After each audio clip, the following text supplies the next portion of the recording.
Hello and welcome to the 13th edition of Arts Alive Film come from Liverpool Odeon 1. I'm Tony Lloyd. And I'm Tony Lindsay.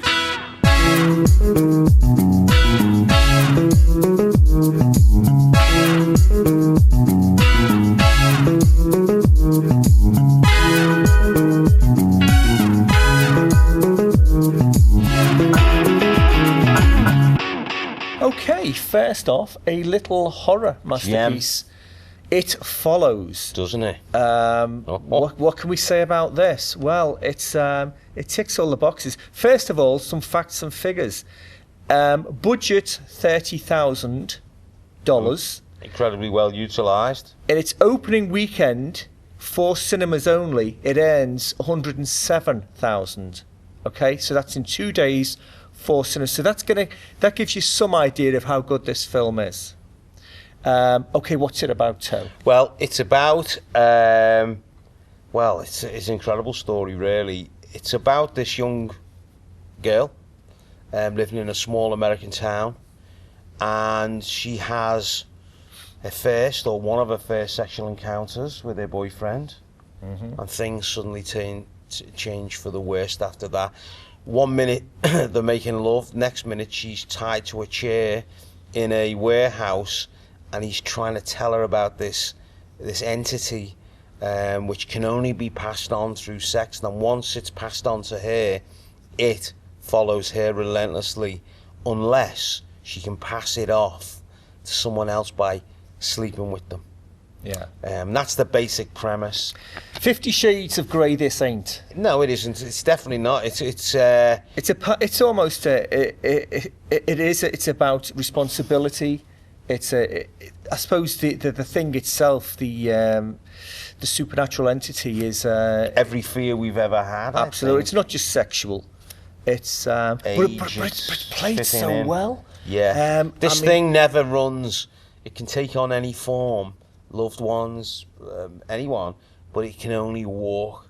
Yeah. So you have this incredible thing of even when you sleep, you might be miles away from it, but it walks. Well, absolutely it will find you. It's an homage to John Carpenter's 70s cinema. It's dripping with Halloween. The soundtrack by Rich Vreeland it's John Carpenter, synth-based. The cinematography, Mike Giolakis. Yeah. He's a real master. And the performances, getting I think replicating kids' real life is very, very difficult. They're very natural, aren't they? They're incredibly natural. Not much is said, but a lot's felt, and that is great. Absolutely brilliant. So full marks to David Robert Mitchell, who wrote and directed it. Superb. From a dream he had, apparently. Oh right, okay. Yeah, well, that figures. This young child endlessly walking towards him. But Okay, moving on to our next feature, Focus, which comes in at a budget of 50 million. 50 million? 50 million, yeah. This is Will Smith as a grifter. A grifter. Small, sweet-talking, cheeky. Got it in one. Good-looking. He plays a con merchant who takes with a heart Margot Robbie under his wing. Margot Robbie, the blonde bombshell from Scorsese's Wolf of Wall Street. Doing much the same thing here, really? I think so. Eye candy, a little bit of eye candy there. I mean, again, it's the tone which I think for a film is so difficult to set up. I wasn't quite sure were we watching a really gritty, as you say, grifter type movie, or a light hearted rom-com, which it tries to bring in both elements, but I don't think it works. I'm not quite sure where 50 million's gone. Well, I've got a good idea, but probably to Will Smith. Yeah, it's the plot is very throwaway. It's about grifters, it's about comment, but really, you've got to look to the granddaddy of them all, the Sting. Yeah, absolutely. See how it's done. This is just flashy. George Roy Hill, the master. Who directed this one? Glenn Ficarra and John Requa. I mean, it looks great. It's complete wish fulfillment. There's money, there's cars, there's incredible locations. But would you say it's shot like a perfume commercial? Absolutely, or a massive pop video Pop video, or something yeah. along those lines. Gloss. But really, it's throwaway. End of the day, as soon as you get out the cinema, basically, you've forgotten it. Yeah. So maybe a Friday night movie, it's perfect for. Yeah, a I mean, movie. if you just date movie would be great. Yeah, just go out. You just want a throwaway movie. Will Smith is doing what Will Smith does best. You know, the cheeky one-liners. And then it's been a long time since he was challenged in something. I thought I Am Legend. Yeah, Ali. Yeah. I thought that was excellent. Michael Mann there. Absolutely. Okay, which brings us to our third and final cinema release this week, Run All Night. Again, comes in at, is that 30 million? Oh, sorry, 50 million 50. Again, 50 million. But here, you've got two heavyweights on screen. You've got Ed Harris and Liam Neeson. Liam Neeson, yeah. I mean, we spoke about this, but it's, for me, it harked back. If this had been done in the late 70s, early 80s, someone like Walter Hill would have done it. Yes. It had the feel of 48 Hours. So. It had the feel of Southern Comfort. Fire in the Streets. Yeah. All of that type of film. I mean, Liam Neeson, it's still trying to get my head around. He's an action hero. But in this, he probably looks his most comfortable. Yeah, he's as, using his acting Hitman chops. Jimmy Conlon. Yeah. And he looks at his most comfortable, and that's where, for me, we'll talk about the plot in a second, but for me, he scores because he's an actor. Yeah, absolutely. Foremost, he's an actor. You put him up against Ed Harris. And you've got a couple of corking scenes there. It's just, I mean, it's been seen before. Everything seems familiar, but it's done with a bit of panache, a bit of... the action scenes. Incredible. Stunt work. The acting. And a great way of getting around the city, these incredible camera moves that leap across a whole city, ending up on a close-up on a car from the sky. Sounds ridiculous, but it really does work. What's the plot? Okay, the plot. Liam Neeson is an ex-hitman. He works for his best friend, Ed Harris. Ed Harris's son gets into a scrape, setting up a big deal. It goes wrong. Liam Neeson's son witnesses him shooting a gangster, so he goes after him. Liam becomes embroiled in it all. Yeah, it sounds more convoluted than it is, but actually Liam jumps into his son's defence, who's a good guy and has never hurt anybody in his life. And he's estranged from her, isn't he? He's estranged from, because of his lifestyle. So basically Liam's putting himself in the way of harm for his son. Yeah. He kills Ed Harris's son, so Ed Harris throws everything at the kitchen sink at Liam Neeson. So he's got one night to sort of think this through and fight it through and see what happens. But it's his world weary performance that drags him through. He's haunted by people he's killed. Yeah. And that's apparent sometimes. Well, didn't we say it's like Unforgiven? It's like Eastwood's Unforgiven. Ultimately it's a tale of redemption. Well, Ed Harris is this mob boss, Sean Maguire. It looks like a continuation of his character. We were talking about State of Grace, Phil Giano's State of Grace. Yeah. So there's familiar territory. But done well. But done well. Yeah, Craig Mackay's editing has got to be mentioned. Great music. Great music, great soundtrack by Junkie XL. Cinematographer Martin Rue. Absolutely. But I think this is a good one to see. A good actioner. You'd like it if you're a fan of that genre. Yeah. Okay, well that's it for part one. Coming up in part two, we have our usual DVD reviews. And also we'll be talking to local filmmaker Douglas Byrne, who's coming in with an offer of how you can get involved in his next film. Exciting. See you then.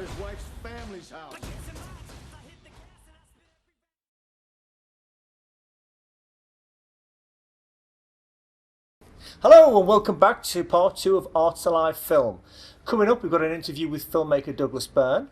But before that, we've got our DVD reviews. What have we got this week, Ted? We're going to be looking at The Imitation Game, Benedict Cumberbatch. Alan Turing, Codebreaker Extraordinaire. I thought it was excellent. It's a superb performance. Now, Benedict was nominated for an Oscar for this performance. Yeah, we spoke about this, didn't we? Yeah. I think he should have got it. I think he should. I mean, no bells and whistles like the Eddie Redmayne performance. This was all internalised. Absolutely, and what a fantastic performance it was too. Yeah. Alan Turing, of course, was the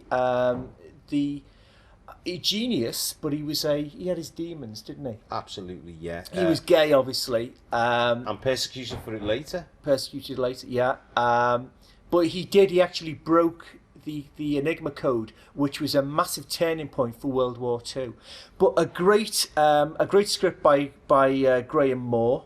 We got Keira Knightley in there. Keira Knightley. Celia Johnson. Doing it, Celia Johnson again, yeah. The cast's superb. But the main anchor has got to be Benedict, doesn't it? Yeah, he really does. He does anchor this film. There's a man tortured, there's a man on a mission. Yeah. And, as I say, even when he's not saying much, he's saying everything, isn't he? Yes, absolutely. It's a good powerhouse performance. Yeah, really get this out, folks. It really is one. You can get it. I think you can get it on budget now. It's like £10 in some of the stores. Well worth it. Well worth it.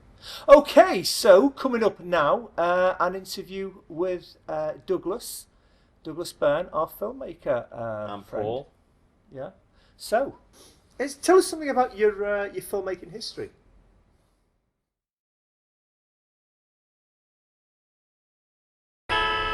Terry's Temps, they're the best temps around. Terry's Temps, best temps around. When you work at Terry's Temps, you know you are the best. Yeah, sure. It was a bit of an accident actually getting into filmmaking. It was about 21 years ago now I got into it. I was just working in admin and construction. Wasn't really involved in film at all, and then I happened to get ill one day. It was Bell's palsy, so I was quite ill for a bit, and when I was ready to go back to work, I happened to notice that the government were running courses, and one of them was in theatre. So I started working in theatre for about 4 or 5 months, and then I got a script. I wanted to keep going into acting, but I didn't. This was like the 90s before the internet, so I had no idea how to do it. So I decided to make my own film. Applied to the Prince's Trust, which gave me about £500, which was brilliant. And I made a police drama called Under the Cover of Darkness, and to be honest, I haven't looked back since. Just carrying on, really. So you're self-taught? Yes, but I've had the privilege of working with some great directors and producers, so I've kind of learned from that way. I haven't just buried my head in the sand and just gone for it. So I guess you could say it's on-the-job training. Yeah. Can you name some of those directors you've worked with? Leslie Manning.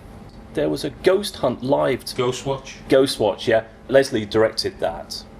She also directed a film in Liverpool called Fated. I don't know if you came across that film or not. It was like it was a fantasy love story. It was about 10 years ago now. It was made.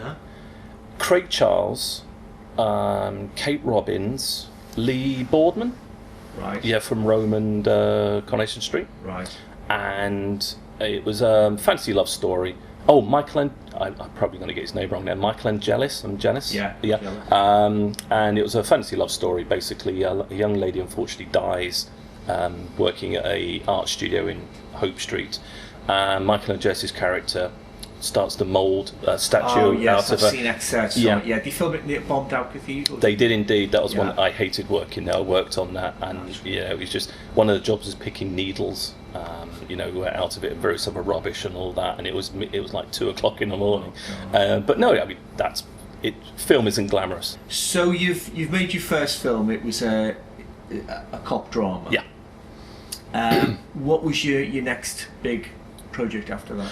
Well, I suppose my next big one, I made a film called The Carrier Wave, which was one of the first feature-length films to go on the internet. I had to scramble. It was like 1999. I don't know why I had 2000 in my head, but it was one of the longest films to be uploaded onto the internet. The Carrier Wave was just a science fiction drama, which a brilliant scientist had managed to dial into the actual frequency that could kind of carry away with the electricity that you carry in your body. He'd managed to find a way of controlling that, and so 95% of the world seemed to disappear overnight, and then the rest of the 5% had to kind of find out what's happened and live through that world to actually try and get everyone back. But the next biggest film was called Fear, which I shot in the Wirral. That was 2000. And that was a psychological drama where a group of students and a teacher go away on a camping weekend, and then the teacher seems to disappear, and then it's up to the students, mature students, so we're talking 30s and 40s, have to actually survive 2 nights in the the woods of the Wirral. We made it out to be bigger, but it was essentially the woods of the Wirral. And that got, doomed if you're in the Wirral, indeed. and that got shown at the Town Hall Cinema. We raised nearly £1,000 for Clare House that night, which was great. So tell us something about your latest project. Well, Blackout is a political thriller. It's about a PI, private investigator, called John Rush, who used to work in the army, be in the army, but he left because he felt being homosexual, it didn't actually fit working in the military. So he decided to leave and become a private investigator. And then he gets hired by a lesbian couple who have a lovely daughter, but unfortunately their daughter's not very well, and they want to find the biological father. See if he can donate probably bone marrow to actually help the daughter, and so John has to investigate, and during one of his investigations he happens to come across people that seem to be blacking out, or just at first he thinks they're just drunk or had a bit too much of a night out, but then he finds more and more people, and after speaking to a couple of them he realises that they seem to be getting drugged. So while he starts to investigate this, he come across Paul's character called Mr. Smith, who works for a large local pharmaceutical company, and it's about him trying to get to the truth and investigating. And along the way, unfortunately, various other powers, local kind of government, get involved, and it's about his fight to try and find out what's happening to these people. Douglas, I believe you're putting out a casting call to the general public for your new film, Blackout. Yes, definitely, yeah. Although I've got Paul, which is brilliant, to be in the film, we've got a couple of other people, we do need for the... Well, we're first of all making a 10-minute version of the film, and then what we're going to do, and that's April, May time this year, and then September, October we're going to full production. But for the mini-movie, for a better word, we are looking for actors and actresses from the age of about 20 up to about 40, 50. And we've got at least 7 or 8 roles. So we're definitely looking for actors for all that. Yeah. So they're speaking parts, are they? Oh yeah. I never use people just to be in the background.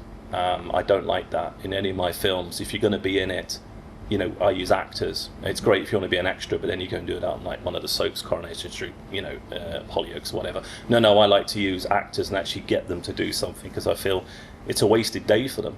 And actors want to act; they want to get the line. So no, these are all speaking. Douglas, how can people get involved? There's 2 ways. Unfortunately, it's come a bit before the website's actually been released. So they can either go on social media, Facebook or Twitter. And they can find us on TV plus films. That's TV plus the word and films with S and TV plus films. Or they can email me at tvplusfilms@mail.com. So Paul, you've worked with Douglas quite a lot. So what's the working relationship like? I met Douglas a few years ago when he was looking for someone for the temp. We had a little meeting and we just hit it off straight away. And I played Terry Phillips, who is the temp agency owner.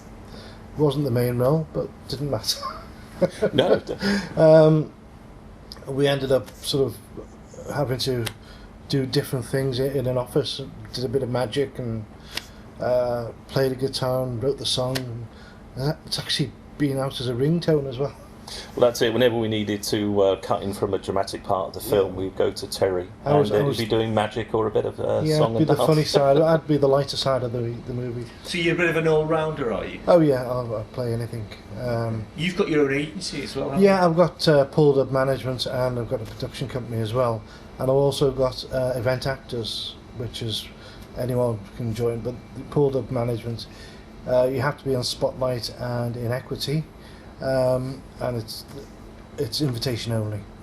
I've got actors ranging from Australia, New York, Los Angeles, Germany, and in Liverpool. So Paul, why is it you work together? It gives me a little bit of freedom to do what I want. And it's nice to support somebody who's trying to bring local films and employ local actors. All right, he's not the biggest paying company in the world, but he's giving them a go, bringing actors who wouldn't get a chance normally to have a go. Not too fair than that. No, not at all. That's great.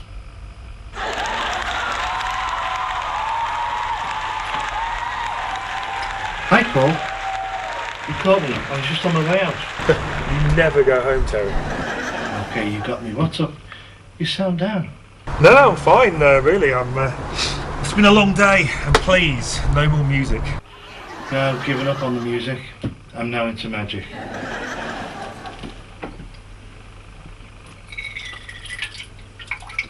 Dada, what do you think?